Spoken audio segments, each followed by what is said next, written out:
मंगलम भगवान विष्णु मंगलम गरुणध्वज मंगलम पुंडरीकाक्ष मंगलायतनो हरि मंगल मूर्तये नमः। दर्शकों, आपने पूर्व के वीडियो में पातक नाम के काल सर्प योग के बारे में सुना, जो दसम भाव और चतुर्थ भाव के राहु केतु के संयोग के से बनता है। आप अब एकादश भाव में राहु के रहने पर तथा पंचम भाव में राहु के रहने पर कुंडली के 11वें घर और 5वें घर में, 11वें घर में राहु, 5वें घर में केतु के रहने के योग से जो काल सर्प योग बनता है उसे विद्वान लोग विषाक्त नामक काल सर्प योग कहते हैं। इस काल सर्प योग में जन्म लेने वाला जातक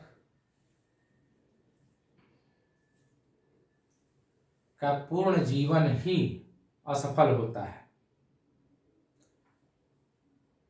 इस स्थान पर राहु के रहने के कारण यह स्थान स्वयं ही सुप्त हो जाता है।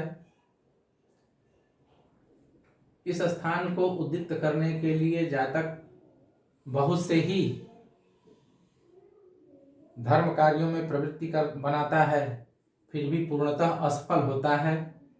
इस स्थान का द्वादश होने के नाते धर्म में व्यथित और व्ययित तो रहता है, लेकिन सफलता नहीं मिलती। यद्यपि भाग्योदय के साधन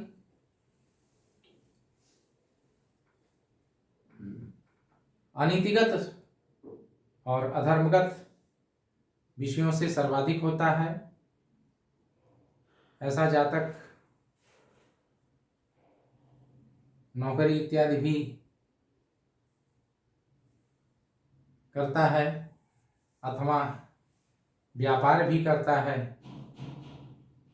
लेकिन दोनों में इतना ज़्यादा उसे संघर्ष करना पड़ता है कि वह तनाव, निद्रा इत्यादि के रोगों से ग्रस्त हो जाता है। उसके साथ उसके भाई लोग, बंधु बांधव उसके साथ प्रपंच कर देते हैं, उसका उपयोग, उसका लाभ लेकर के उसे कर्ज इत्यादि लेकर के उसे वापस नहीं देते।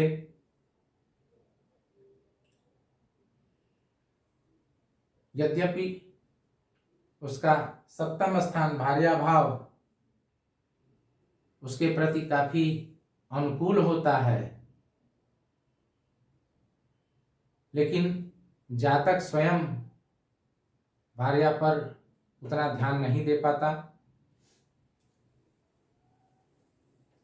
जातक का सुख भाव से षडाष्टक योग बनता है, केतु से व्यय बनता है। दोनों के कारण सुख का अभाव हो जाता है, सुख के संसाधनों का भी अभाव होता है। वह जीवन बड़ा ही मानसिक पीड़ा, रोग इत्यादि चीजों से वो ग्रस्त रहता है। शत्रुओं से पीड़ित रहता है। ऐसा जातक अपराधी प्रवृत्ति का हो जाता है। उसे जीविका के लिए परदेश गमन एवं प्रवास करना पड़ता है। फलतः परिवार का सुख दूर रहने के कारण उसे नहीं मिल पाता।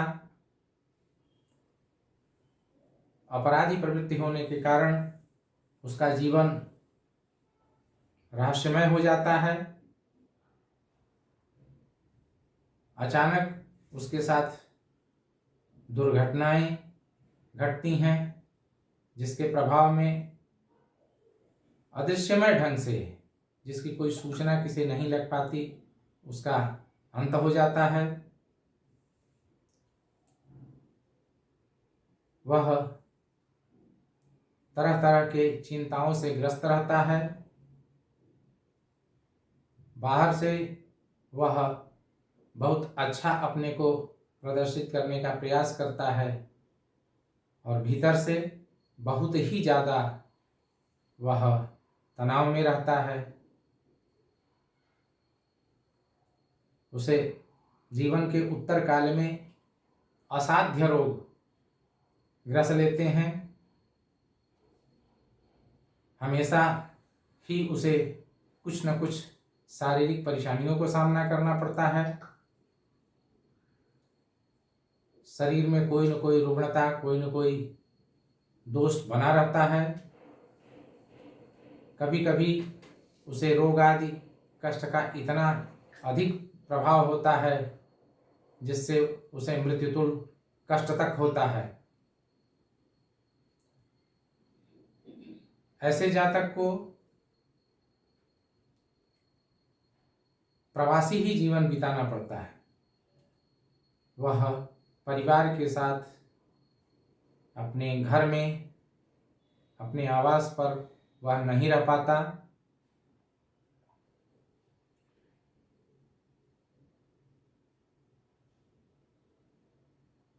वह उसे स्थायी संपत्ति, स्थायी सुख का बोध नहीं हो पाता।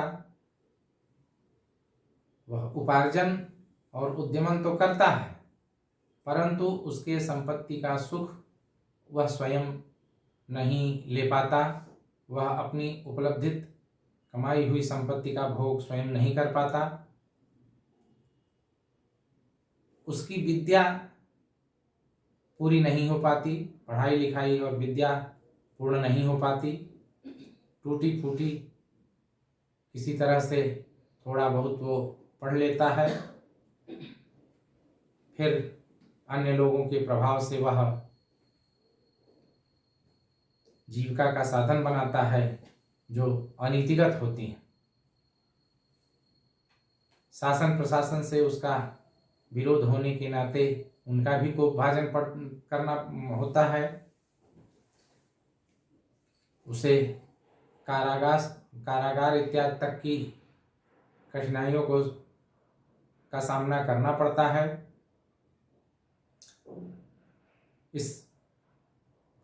जब तक पूर्ण रूपेण इस कालसर्प योग की शांति ना कराई जाए तब तक उसे उस दुर्दिन और कष्टमय जीवन उसके समाप्त नहीं होते।